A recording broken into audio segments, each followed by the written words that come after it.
Assalamualaikum warahmatullahi wabarakatuh. Perkenalkan, nama saya Adelia Citra Maulina dengan NIM 221070010084 kelas psikologi C.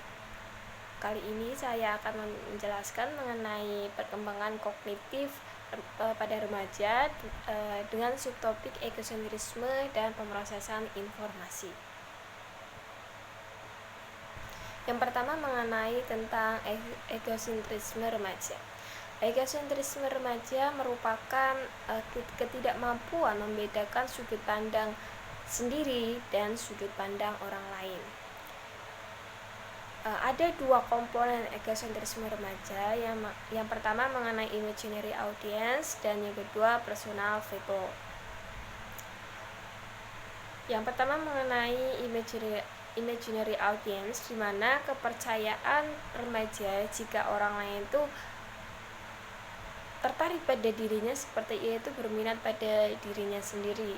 Mereka ingin diperhatikan seperti seseorang yang berada di atas panggung. Jadi berusaha menarik perhatian agar mendapatkan perhatian dari orang lain. Jadi remaja yakin bahwa dirinya itu merupakan sosok yang dianggap menarik ya oleh orang, sebagaimana seorang remaja tersebut tertarik pada dirinya sendiri.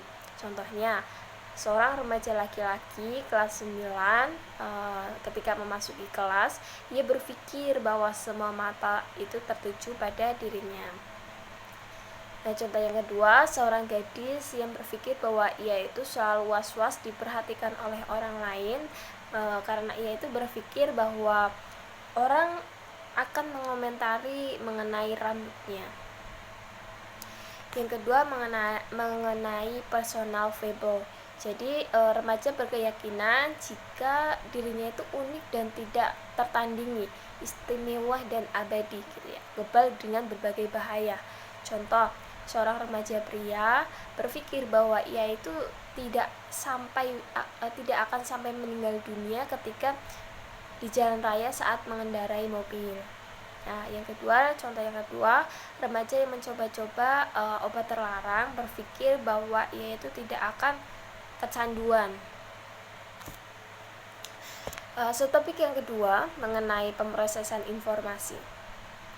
Jadi pemrosesan informasi ini dalam teori pemrosesan informasi yang dikemukakan oleh Robert menjelaskan bagaimana sih individu itu memproses informasi, bagaimana informasi itu bisa masuk ke dalam pikiran, bagaimana informasi itu disimpan dan disebarkan.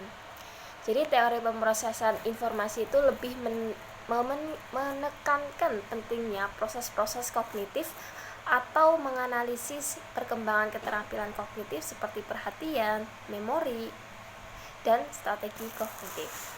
Nah, pemrosesan informasi ini berkaitan dengan fungsi prefrontal cortex, di mana tempat terjadinya aktivitas kognitif yang lebih tinggi atau higher thinking.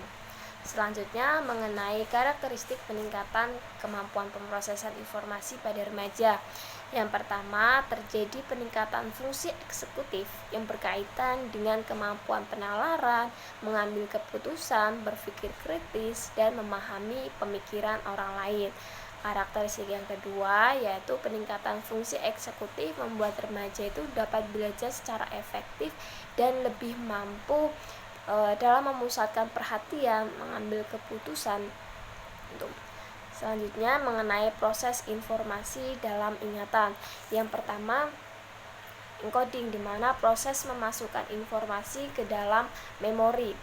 Jadi sistem saraf dalam encoding ini, sistem saraf itu menggunakan kode internal yang mempresentasikan stimulus eksternal. Dengan cara ini, representasi objek atau kejadian eksternal itu dikodekan menjadi informasi internal dan siap disimpan. Selanjutnya mengenai strong, di mana informasi yang diambil dari memori jangka pendek kemudian diteruskan untuk diproses dan digabungkan ke dalam memori jangka panjang. Namun tidak semua informasi dari memori jangka pendek itu dapat disimpan. Kunci penting dalam penyimpanan di memori jangka panjang adalah adanya motivasi yang cukup untuk mendorong adanya latihan berulang hal-hal dari memori jangka pendek. Selanjutnya Retrieval hasil akhir dari proses memori yang mengacu pada pemanfaatan informasi yang disimpan. Jadi retrieval ini adalah agar dapat diambil kembali informasi yang disimpan tidak hanya tersedia tetapi juga dapat diperoleh, karena meskipun secara teoritis informasi yang disimpan itu tersedia tetapi tidak selalu mudah untuk menggunakan dan menempatkannya.